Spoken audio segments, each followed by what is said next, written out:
Muy bien, muy buenas noches a todos Latinoamérica. Hoy tenemos un invitado de El Salvador. Bienvenidos al ciclo de conferencias internacionales WIC 2023, en su segunda parte, Innovación y Conocimiento impulsando el futuro. Mi nombre es ingeniero Jorge Castrillón, director de Marketing Educativo y Expansión Internacional WICS y director de la red Alumni Futuro Payu Global, quien organiza este ciclo de conferencias para la universidad. Hoy tenemos la conferencia del Magíster Evelio Pineda de El Salvador. La conferencia se denomina El cerebro al servicio de los aprendizajes. Para poder conocer un poco más sobre nuestro conferencista, vamos a poner una breve semblanza de él y así podemos conocer su historial.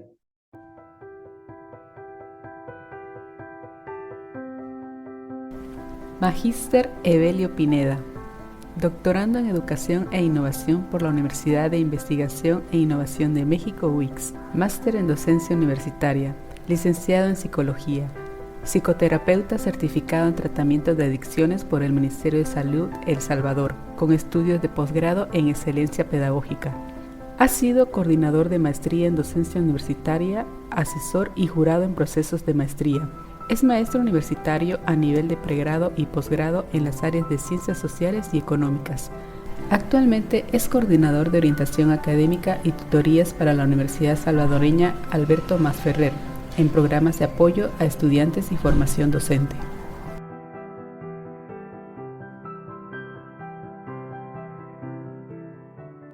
Y antes de darle paso a nuestro conferencista, recuerdo que todas las preguntas que se hacen serán contestadas al final, por lo menos las más conducentes, yo las leeré y nuestro conferencista la contestará. Ahora sí, Magíster Evelio Pineda, bienvenido, muy buenas noches, infinitamente gracias por participar en este ciclo de conferencias.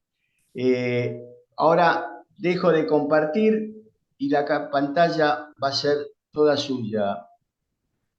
Buenas noches, estimados y estimadas participantes. Buenas noches, ingeniero Castrillón. Qué gusto saludarles desde El Salvador en esta hermosa noche de noviembre. Muchas gracias por acompañarnos. Hoy precisamente vamos a hablar de un tema que en lo personal para mí es muy apasionante. Hoy vamos a hablar del cerebro. Vamos a unir dos aspectos, el cerebro y los aprendizajes. Y es que, mis estimados amigos, el cerebro es el órgano del aprendizaje. Y es precisamente sobre esa premisa que nos estamos reuniendo esta noche. El cerebro es un órgano maravilloso. Solo permítanme, por favor. Proyectar esto. El cerebro es un órgano maravilloso realmente. Y todos los avances de la neurociencia actualmente que vamos a platicar ya en un momento, nos indican que verdaderamente estamos en un momento crucial realmente para el conocimiento sobre este órgano maravilloso. Permítanme un momentito, por favor. Vamos a ver aquí qué ha pasado.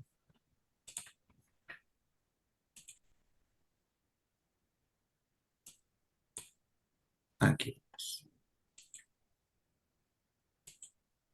Muy bien. Quisiera presentarles algunas curiosidades de este hermoso cerebro humano, mis estimados amigos.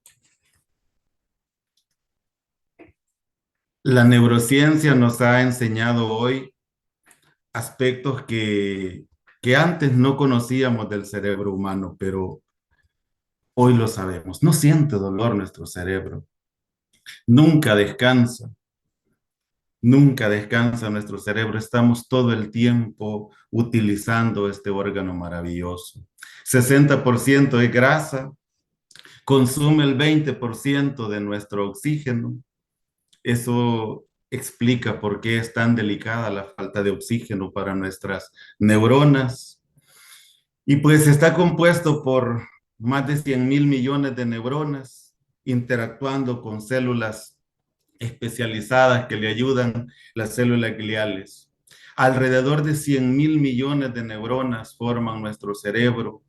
Y un dato curioso, que cuando nacemos traemos el doble de neuronas, pero en algún momento de los primeros días de nuestra vida, las primeras etapas del desarrollo, la naturaleza que es tan sabia, pues se encarga de reconfigurar esta cantidad de neuronas y ocurre un barrido neuronal, un proceso de apoptosis que venimos quedando con la mitad de las neuronas con las que nacemos. Las ideas que quiero presentarles hoy, mis estimados amigos. Primero, que reflexionemos sobre los elementos, sobre los fundamentos de la neurociencia y la vinculemos con la educación, porque ese es el tema que nos ocupa. Luego, que platiquemos sobre cómo aplicar estos principios de la neurociencia y la neuroeducación en nuestra práctica, porque creería yo que la mayoría de los que estamos conectados acá nos desempeñamos en las aulas, estamos en diferentes actividades académicas, algunos en coordinaciones, en gerencias y otros estamos directamente implicados en las aulas. Y también porque el cerebro es el órgano del aprendizaje, como lo decía hace un momento. ¿Por qué aprender sobre el cerebro? ¿Por qué aprender sobre el cerebro se torna imperativo para nosotros? Los avances de la neurociencia, todo lo que se está descubriendo sobre el cerebro, nos invita a la curiosidad, a la innovación y a la comprensión de este órgano. Luego el tema de la neuroplasticidad, los últimos adelantos en neurociencias, la regeneración neuronal, que son temas que son novedosos. Luego, las diferentes áreas en donde se está aplicando la neurociencia y porque este órgano necesita ser comprendido, especialmente por aquellos que trabajamos en las aulas. Hagamos entonces una breve reflexión sobre el concepto neuroeducación. En no mucho, intentar enseñar sin conocer cómo funciona el cerebro será algo así como intentar diseñar un guante sin nunca antes haber visto una mano.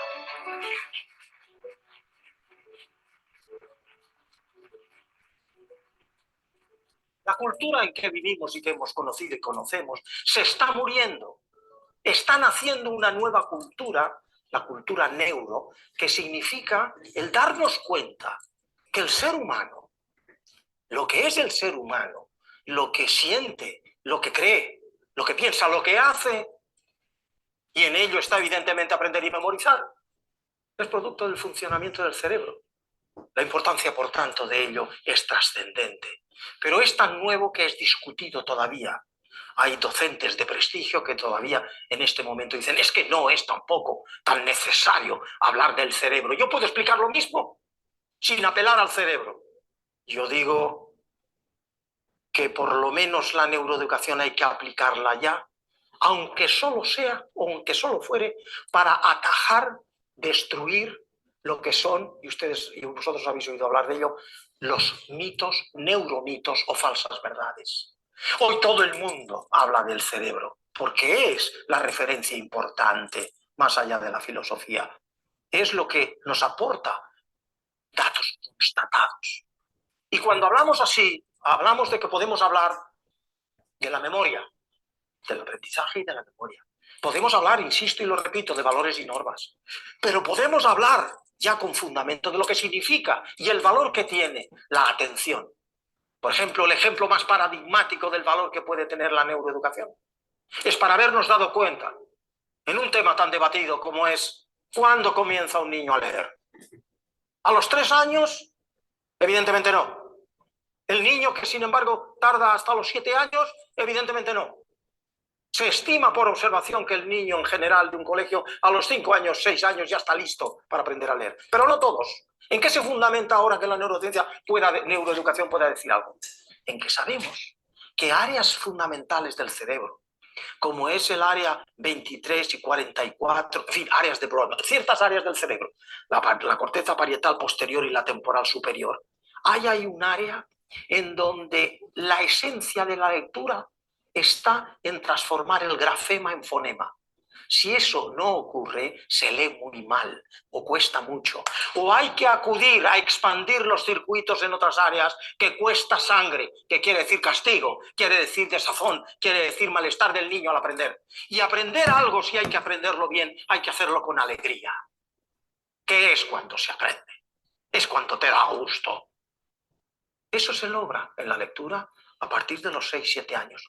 ¿Por qué? Porque esas áreas ya sabemos ahora que han terminado de formarse los circuitos sinápticos y además aislar los axones con mielina para que la información vaya con nitidez. Enseña a un niño de 7 años a leer y te lo hace en 3 semanas. Frente al niño que sí tiene y no está preparado porque tiene inmaduras esas áreas, a los 4, no solo hay que castigarlo, es que hay que atacarlo en el sentido de venga que no tal. Y esto ha presentado siempre problemas muy grandes. ¿Por qué el niño de 6, de 4 o 5 años de mi vecina sí ha aprendido a leer y en mi mismo colegio el mío no? ¿Es que el mío es más tonto o es que el maestro es tonto? Pues no, se puede deber, y de hecho es cuando ocurre normalmente, a que esas áreas no están maduras en uno y en el otro sí. Esa es la versatilidad y la división. Eso es lo que como ejemplo pongo para decir que neuroeducación es importante que conozcamos. Bueno, por eso estamos acá, hablando de el cerebro. Y a mí me gusta esta reflexión del doctor Francisco Mora. Tratar de enseñar, dice Francisco Mora, sin conocer cómo funciona el cerebro, es como tratar de diseñar un guante sin nunca antes haber visto una mano.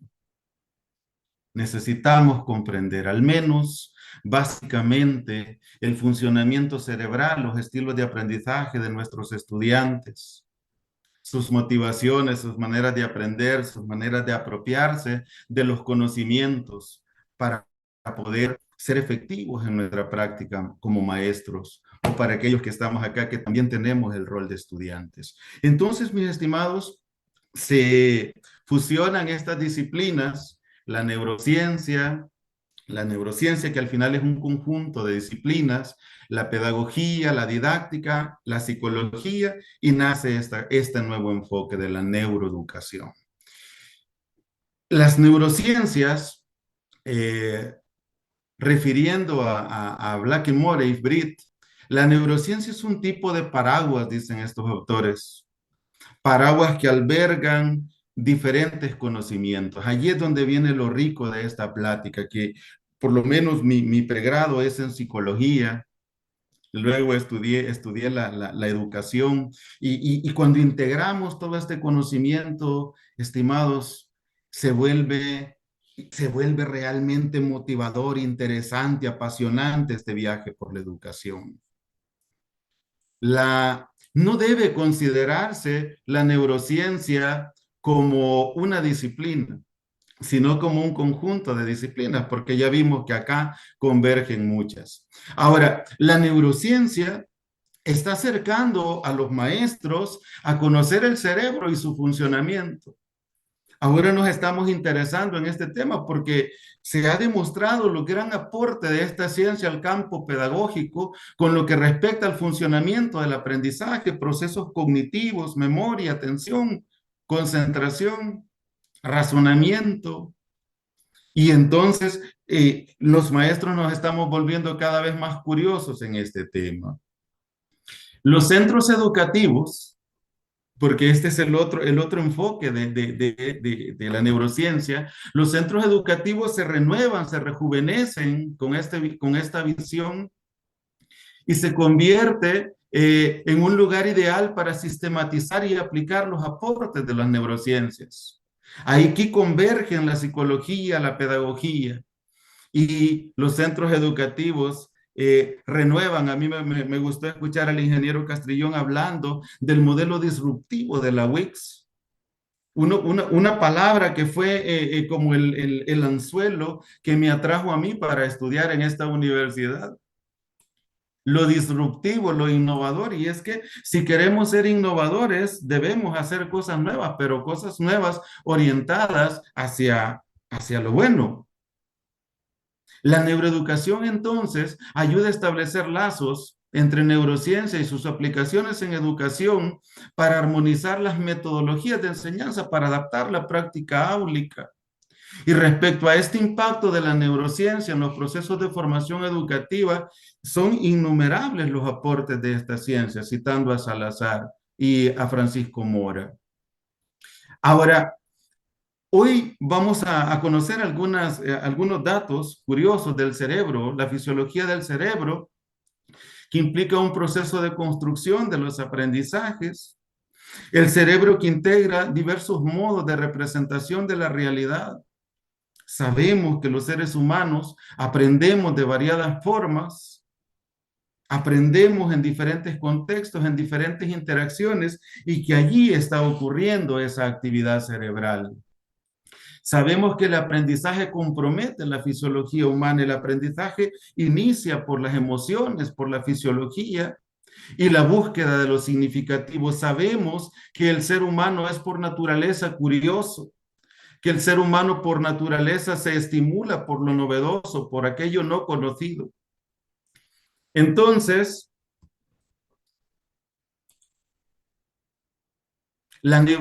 surgen las nuevas disciplinas y los nuevos enfoques. Y hoy se habla de neurodidáctica como variante de la pedagogía. Se habla de neuroaprendizaje porque se ha hecho esa vinculación. Se habla también de la plasticidad cerebral. Imagínense, estimados participantes en esta conferencia, que durante décadas se nos enseñó que, y siguiendo a Ramón y Cajal, un premio Nobel de allá por 1906, soñaba Ramón y Cajal de que la nueva ciencia, que el nuevo descubrimiento, pues se enfocara en ver de qué manera ocurría la regeneración neuronal, puesto que en aquel momento era algo utópico, no se consideraba. Ramón y Cajal creía de que nacemos con una dotación de neuronas y que morimos con ella, y que los sistemas cognitivos, el sistema cerebral es rígido durante todo el proceso vital cuando ha culminado la maduración neurológica. Ahora, sabemos también de la plasticidad cerebral. El cerebro humano tiene una tremenda capacidad de reinventarse, de adaptarse a las variadas situaciones, a las pérdidas, a las ausencias de una capacidad. Estructuras cerebrales vienen y retoman la función dañada y lo asumen con tal vez no el 100%, pero sí con mucha eficiencia. Luego, hablar de la neurona, de esta célula que hoy sabemos que se regenera. Sabemos que la neurogénesis es posible. Esta célula nerviosa a la que le debemos todo nuestro ser, nuestra manera de ser, de actuar, de sentir, de pensar, que es la que nos pone en conexión con el mundo. Hoy conocemos de que es posible regenerarse. El cerebro humano, demuestran estudios de la Universidad Autónoma de Madrid, un estudio reciente del 2019, que el cerebro humano es capaz de regenerar neuronas hasta los 90 años. Que aquel sueño de Ramón y Cajal ahora se puede decir que sí es posible. La regeneración neuronal existe. Esto supone esperanza para aquellas personas que están sufriendo enfermedades neurodegenerativas. Preparando este material me encontré este estudio de una universidad, de un instituto de investigación de Argentina, en donde se demostró que las vesículas extracelulares fabricadas y liberadas por células madres tienen la posibilidad de generar neuronas nuevas. Esta investigación es alentadora, mis estimados, porque las estadísticas dicen de que para el 2050 se estima que la incidencia de enfermedades neurodegenerativas como Alzheimer y Parkinson alcanzaría los 150 millones de casos a nivel mundial. Entonces, es esperanzador estos datos que ahora estamos platicando. Ramón y Cajal, les decía de él, decía, los circuitos nerviosos los circuitos nerviosos son algo fijo, cerrado, inmutable, todo puede morir, pero nada puede regenerarse.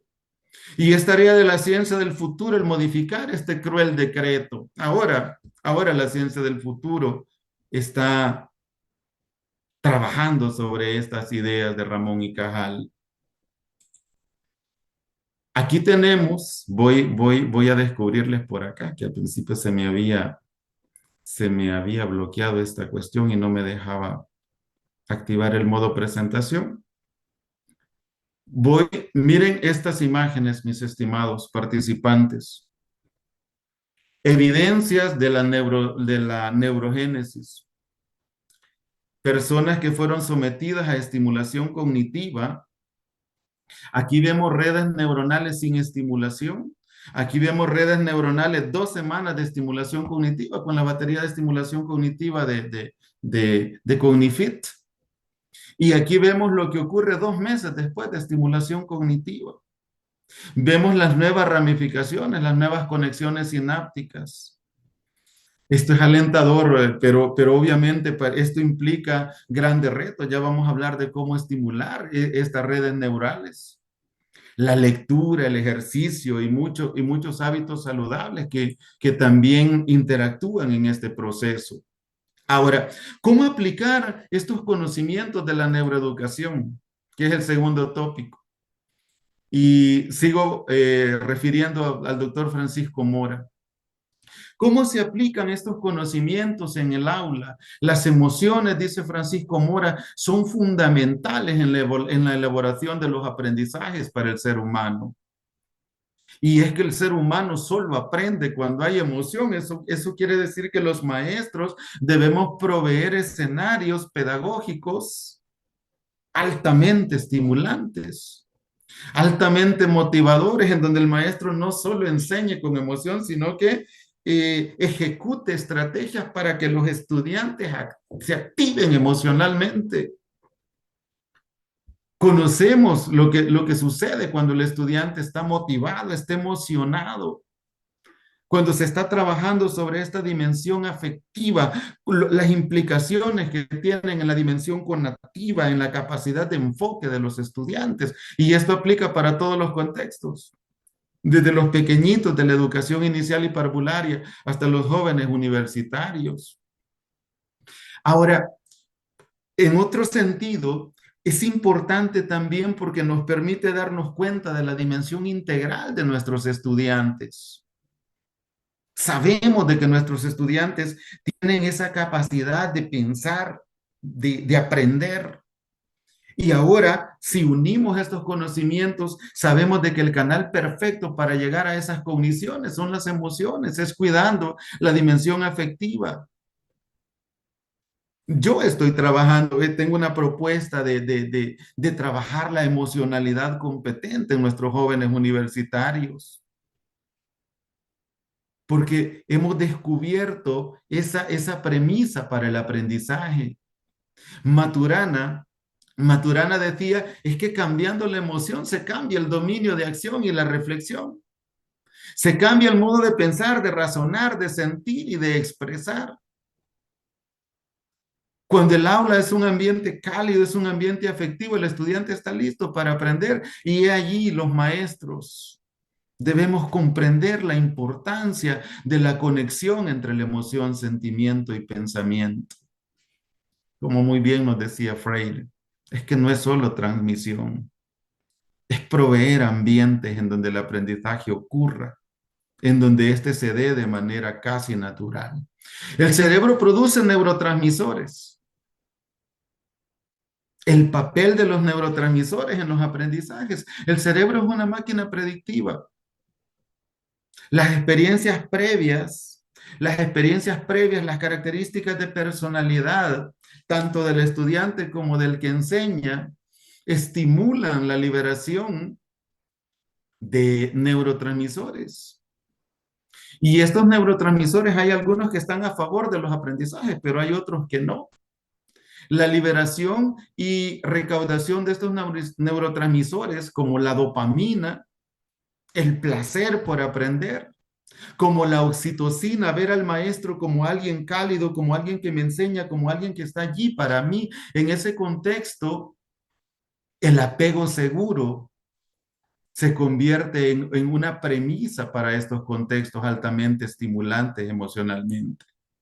El maestro tendría que ser una figura de apego seguro para los estudiantes, porque es a través de su interacción, a través de sus rasgos, a través de todo lo que él hace en el aula, que va a ayudar a que ocurra esta liberación de neurotransmisores que favorecen el aprendizaje. Pero si el maestro llega enojado, si el maestro llega muy alterado, lo que va a suceder es que va a activar el instinto de lucha-huida. Aquel cerebro reptiliano del que hablaba hace décadas. En la teoría del cerebro triuno se va a activar la amígdala cerebral, se va a activar la respuesta de estrés y el estudiante no va a querer estar allí. Entonces, las emociones negativas estimulan la amígdala, la respuesta de lucha-huida. Se generan altas cantidades de cortisol y la experiencia educativa no es placentera. Sobre esas premisas estamos. La dopamina facilita el apego. Un estudio de Werner en el año 32 demostró, un estudio longitudinal, demostró después de 30 años, cuando le preguntaron a estos adultos cuáles habían sido las claves para ser personas que habían tenido éxito, habían superado las adversidades de la vida. Este estudio concluyó por los testimonios de las personas que había habido una figura de apoyo y de apego adulta para ellos. He ahí la misión de nosotros como maestros. Entonces la neuroeducación nos puede ayudar a motivar a nuestros estudiantes, a recrear ambientes altamente motivadores. Nos puede ayudar también para estimular sus procesos de enfoque, sus procesos de atención, concentración. Porque si proveemos recursos y generamos dinámicas que sean atractivas, es difícil que los estudiantes pierdan el enfoque, especialmente para aquellos que tienen problemas de atención o concentración. El conocer el cerebro nos va a permitir influir en los estados afectivos de nuestros estudiantes y nos va a permitir vencer la apatía, vencer el desgano y recuperar el placer por aprender. Y nos ayuda el comprender el cerebro a diseñar estrategias para atraer a nuestros estudiantes. Estas fotografías que están viendo ustedes acá son de una feria que acabamos de tener con nuestros estudiantes. Ellos diseñaron todos estos materiales, ellos lo hicieron todo, solo se les marcó el camino. Lo demás quedó en la creatividad y en los conocimientos de ellos. Esto ayuda a que se impliquen, a que sean los protagonistas realmente en su propio proceso de aprender. Esta actora, Anna Ellen, en el año 2010 propone 12 principios que nosotros tendríamos que considerar hablando de cerebro y aprendizaje. Primer principio, el cerebro está genéticamente listo para aprender. Nacemos con un cerebro que viene listo para aprender. Pero la calidad de los aprendizajes que este cerebro logre está matizado por el ambiente, por el contexto que nosotros proveemos al estudiante. El cerebro es el único órgano que puede aprender y reaprender, y eso está comprobadísimo.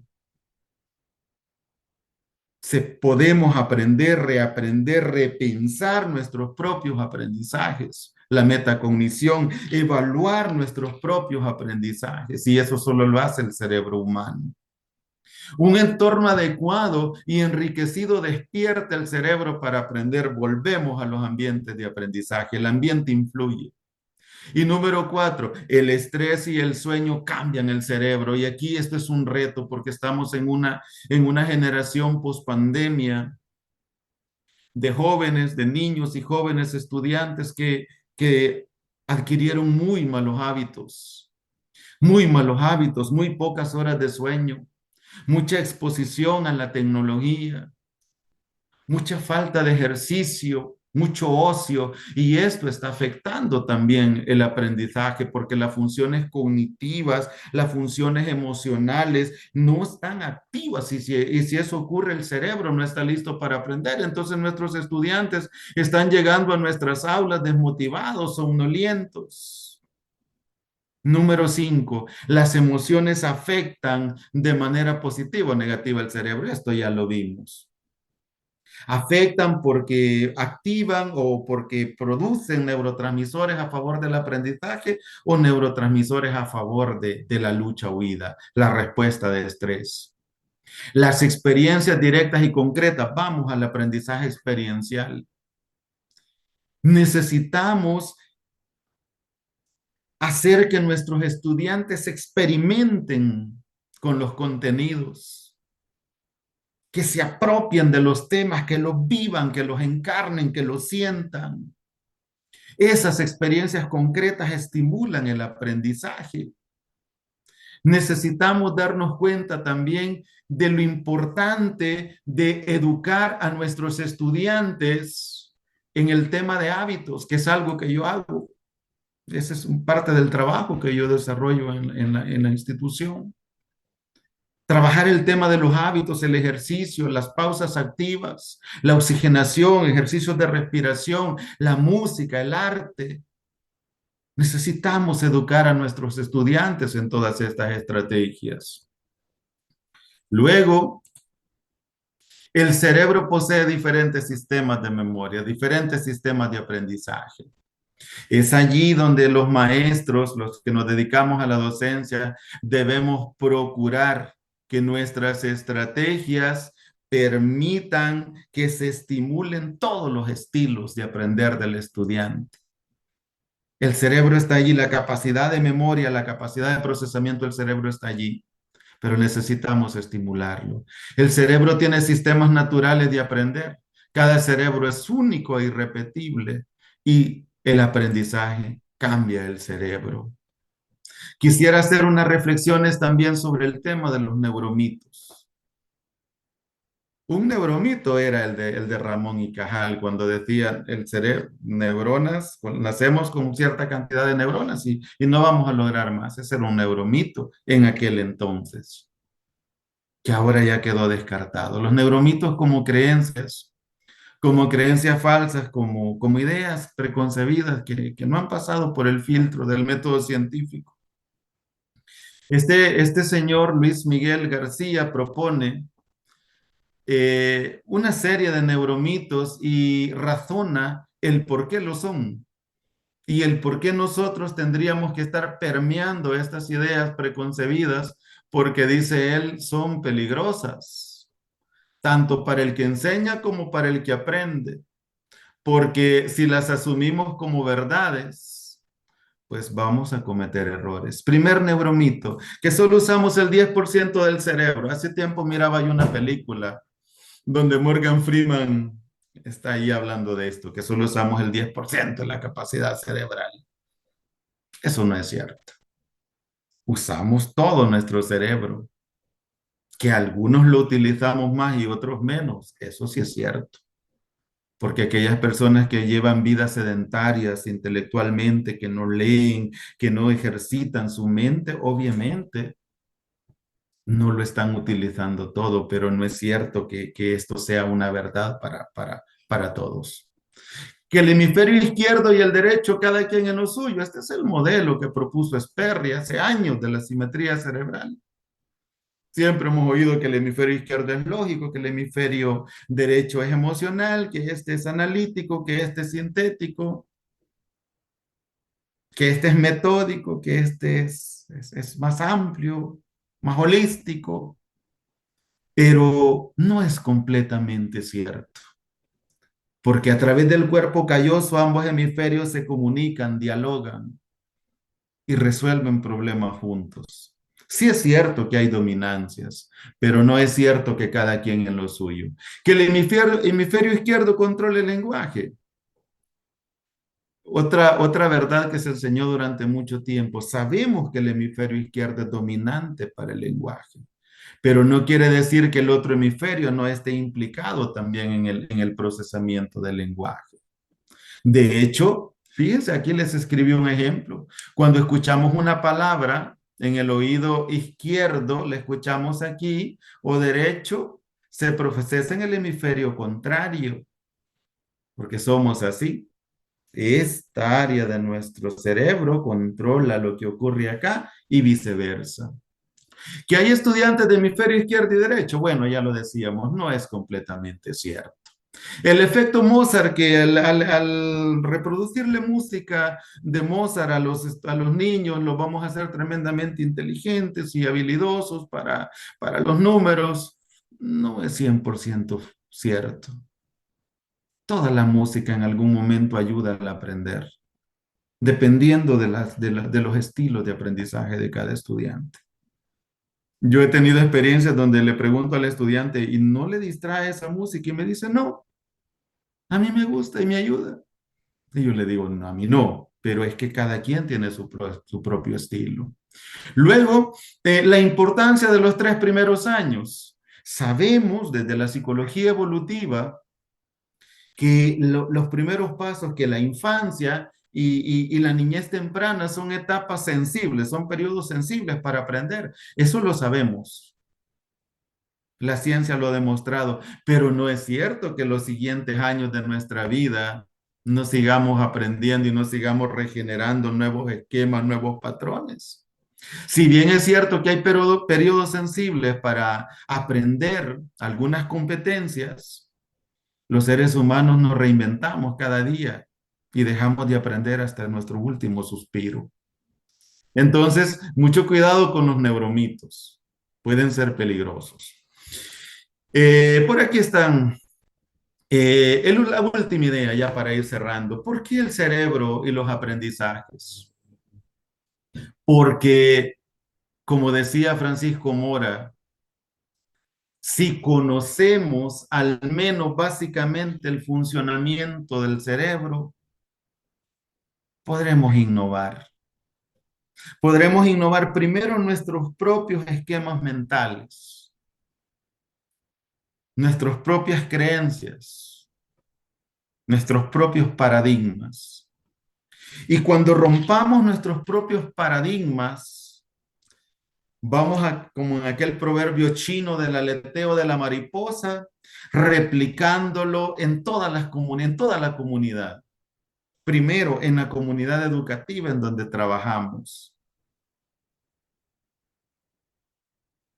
Y vamos a ir provocando cambios en todo. La comunidad completa se va a ir rejuveneciendo. Y podemos decir, hemos innovado este centro educativo, tenemos nuevos modelos pedagógicos, hemos creado nuevas estrategias para enseñar, estamos aplicando nuevos métodos, ahora trabajamos con el aprendizaje basado en problemas o en proyectos. Estamos transformando el perfil de los maestros. Esto quiere decir, nos hemos dado cuenta que necesitamos repensar, reinventarnos nosotros mismos. Porque el cambio debe comenzar por nosotros, como decía Gandhi. Transformar el perfil de los maestros. La pandemia, mis estimados, la pandemia nos obligó a transformarnos, nos obligó a repensar la manera como hacíamos las cosas. Algunos corrimos a aprender a usar la computadora, otros no hemos aprendido mucho todavía, pero aquí andamos. Hemos aprendido a transformar nuestros perfiles. Ahora la competencia digital es parte del perfil del maestro. A mejorar el proceso de enseñar y aprender, a ser innovadores, a ser disruptivos, a hacer las cosas de manera diferente, a crear nuevas ecologías de aprendizaje, a generar nuevas maneras de interacción.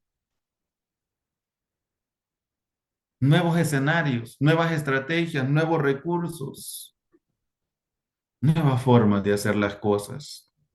Y finalmente, por aquí anda mi propuesta de tesis doctoral, reencantar los aprendizajes.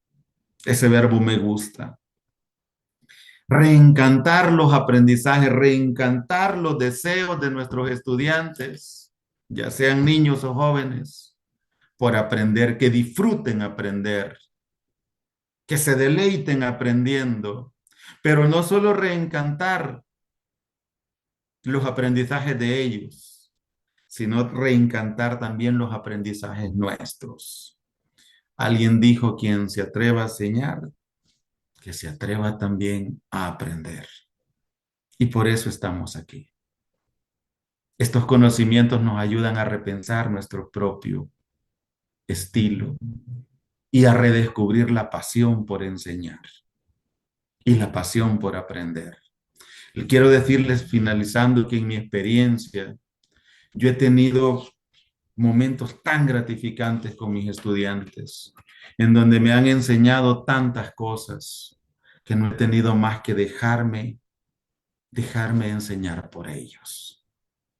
Es un gusto, estimado ingeniero Castrillón. Quedo atento si hay preguntas de nuestros participantes. Sí, cómo no.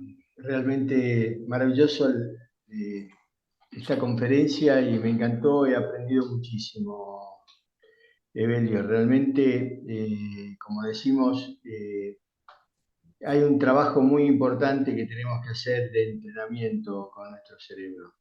Un trabajo fundamentalmente para poder encarar, como dije antes, este mundo tan controversial, tan incierto, donde tenemos que tener mucha creatividad en todo lo que hacemos. Así que hay una primera pregunta de Jaime Andrés Vargas San Clemente. Me dice: quiero preguntarle al doctor cuál es la relación entre el área de Wernicke y el área de Broca. Fíjese, mi estimado compañero que está conectado y haciéndonos esta pregunta. El área de Wernicke, si mal no recuerdo, la región 22 de Brodmann, es la que nos ayuda a entender el lenguaje. ¿Sí? Y el área de Broca es la que nos ayuda a dar una respuesta coherente a eso que hemos escuchado, a eso que nos están preguntando o en eso con lo que estamos interactuando a través del lenguaje. Entonces, el área de Wernicke es el lenguaje comprensivo, y el área de Broca, que es quien gestiona el lenguaje expresivo. Ahora, en este momento, yo he aplicado ambas áreas. Cuando escuchaba al ingeniero leer la pregunta, área de Wernicke activa, región 22 de Brodmann. Ahora que le estoy explicando a usted su duda, área de Broca activa, trabajando en coordinando mis órganos fonadores, conectando mis órganos fonadores, los pares craneales que están implicados acá, si mal no recuerdo, el hipogloso y los otros pares craneales que están implicados en la fonación, para poder darle una respuesta coherente a lo que usted me está preguntando. Magnífico.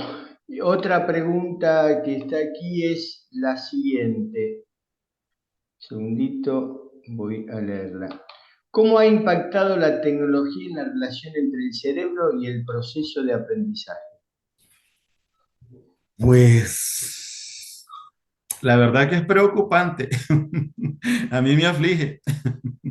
A mí me aflige porque fíjese que la tecnología, si bien es cierto, yo le digo a los jóvenes, la tecnología es muy buena y no podemos dejar de criticar el uso de la tecnología para nuestros estudiantes. El problema es que la tecnología está siendo mal utilizada muchas veces. Entonces, cuando la tecnología se convierte en un distractor, si lo vemos desde el aprendizaje, es negativo, porque el estudiante no la está utilizando a favor de los aprendizajes. Si en vez de estar escuchándole a usted en su clase, el estudiante está en redes sociales o está interactuando con otro tipo de información que no tiene que ver con lo que usted pretende enseñarle, ahí hay un problema. La tecnología está siendo mal utilizada. Ahora, la tecnología también está impactando, como soy psicólogo, la tecnología está impactando la salud mental. Está impactando la forma de comunicarnos, la forma de interactuar los seres humanos. Ya no platicamos. Los jóvenes ya no platican en las conferencias virtuales. Usted les dice, buenas noches, jóvenes, buenas noches, y tiene que esperar como 10 minutos para que alguno reaccione a través del chat. Y cuando usted les dice, quiero escucharlos, los jóvenes se resisten muchas veces a activar el audio. ¿Por qué? Porque estos ambientes tecnológicos, que si bien es cierto, nos permiten conectividad en tiempo real y cubrir variados escenarios como este momento que estamos en distintos países de Latinoamérica, ¿qué es lo positivo? Lo negativo es que muchas veces nos aleja de las personas y nos vuelve fríos y perdemos la calidez de la que hemos estado hablando hoy y perdemos la conexión emocional y pues desaprovechamos esas cosas tan importantes para el aprendizaje. Magnífico. Noé Alcerro nos pregunta, de su experiencia y su formación, ¿es correcto que un docente repruebe a un niño o niña de primer grado que no logró adquirir las competencias de lectura y escritura, comprendiendo que el cerebro tiene la capacidad de aprender en cualquier momento? Bueno, desde mi perspectiva, desde mi experiencia y desde mi estilo, yo considero que no se debe reprobar a un niño sin conocer qué le sucede, sin tener la visión holística de sus problemas. Yo acabo de terminar un curso de dificultades de aprendizaje con estudiantes de licenciaturas en educación y justamente estábamos reflexionando con eso. O sea, ¿qué hacemos? ¿Reprobamos al niño porque no logró las competencias? ¿O hacemos un buen diagnóstico? Yo quisiera, con el permiso suyo, reenfocar un poco esta pregunta hacia la reflexión. ¿Por qué no ¿Por qué no hacer un buen diagnóstico al inicio para descubrir qué le sucede a este niño y que me permita a mí ir trabajando, ir permeando todas sus necesidades para que logre las competencias y no tener que reprobarle?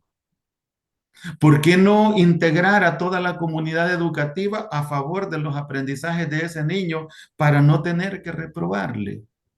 Ahora, si es correcto o no es correcto, ya esa es una cuestión más ética.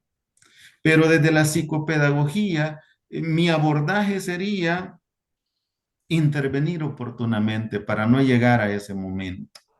Ahora, si definitivamente las competencias no se han logrado, pues es de repensar, es de redirigir la estrategia y comenzar bien en un segundo periodo con este niño o esta niña.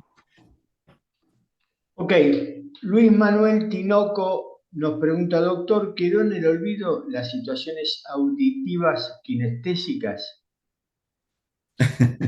No, no quedó en el olvido. Yo lo sigo aplicando. El modelo visual auditivo kinestésico no ha pasado de moda.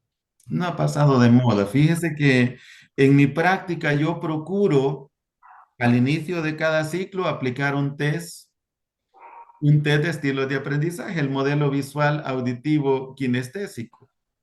Yo procuro hacerlo. ¿Por qué? Porque eso me permite a mí tener un diagnóstico de los estilos, de las dominancias sensoriales de mis estudiantes. Mientras escucho la pregunta, estimado ingeniero, voy a apagar un segundo la cámara para conectar la máquina. Bueno.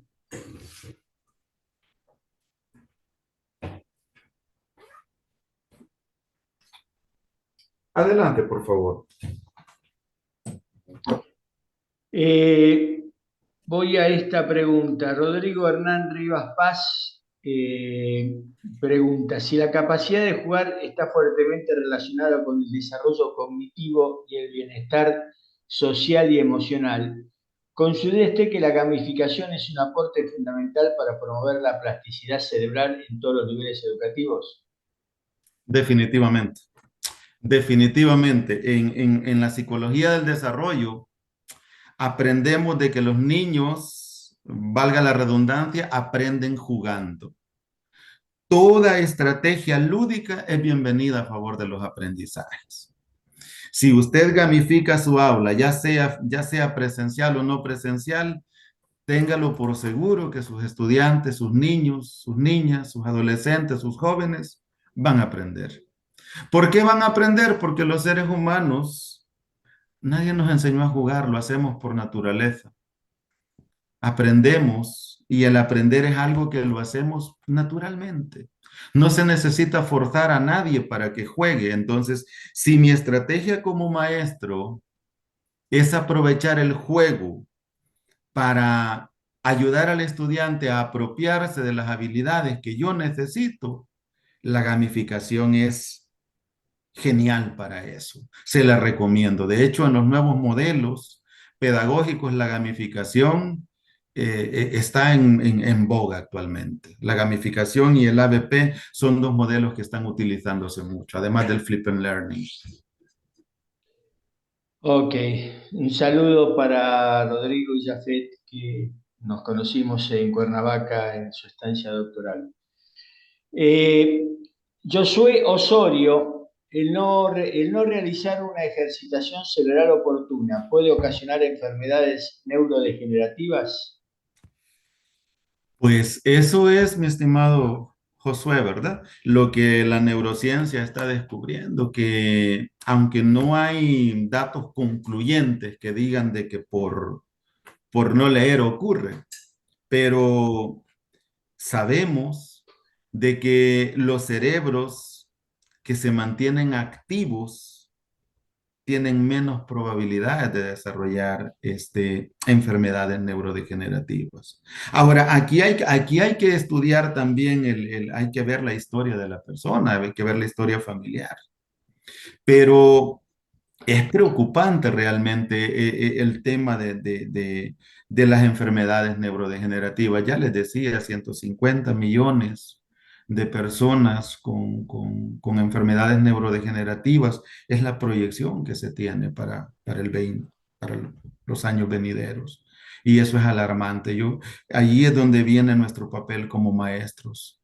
Motivar a las personas a la estimulación cognitiva, a la estimulación física, los buenos hábitos tanto de patrones de descanso como de alimentación, más el estudio, la lectura, los, todo lo que tiene que ver con la estimulación cognitiva, como les proyectaba yo, la batería de estimulación cognifit y los efectos positivos que tiene la regeneración neuronal.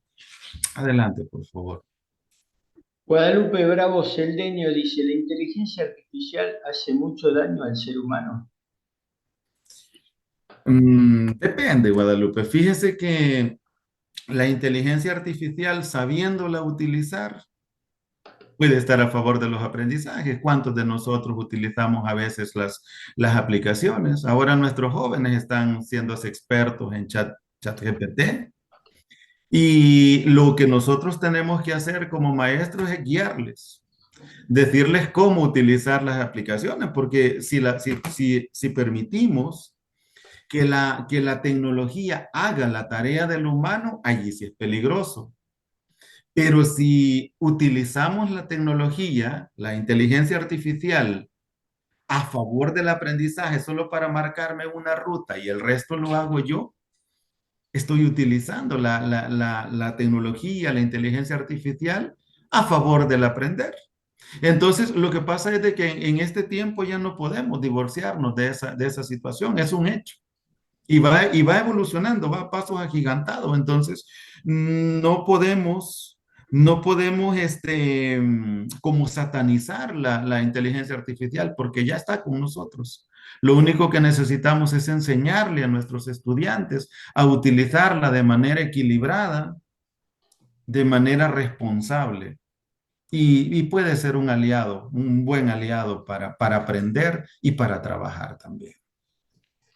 Y ahí voy a hacer un paralelo, Evelio, a todo esto. Cuando hice mi carrera universitaria, no existía la calculadora, ¿sí?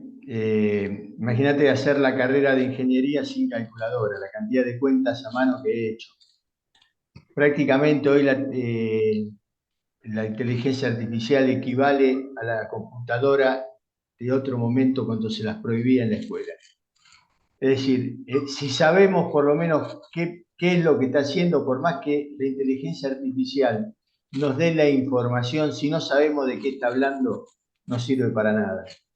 Es decir, yo utilizo mucho en mi profesión la inteligencia artificial y evidentemente es un gran aliado cuando uno tiene que escribir algo y no enfrentarse a la hoja en blanco. Pero no sirve la inteligencia artificial solamente si no le pone la mano al hombre. Por lo menos eso es lo que estoy pensando yo. Así que bueno, Evelio, ya siendo las 22, bueno, acá las 22:16, vamos a pasar en este momento, voy a compartir de nuevo pantalla para contarle a todos que todos van a recibir un certificado de participación con el nombre y apellido que ustedes fueron, o por lo menos se registraron. Cualquier tema sobre el certificado de participación, licenciada Jimena Molina, nuestra coordinadora de alumni, y acá tiene su teléfono y su mail. También van a recibir dentro de los 5 días hábiles el link y el certificado de participación, pero el link de esta presentación que va a estar colgada en el canal de YouTube de la universidad, como todas las presentaciones.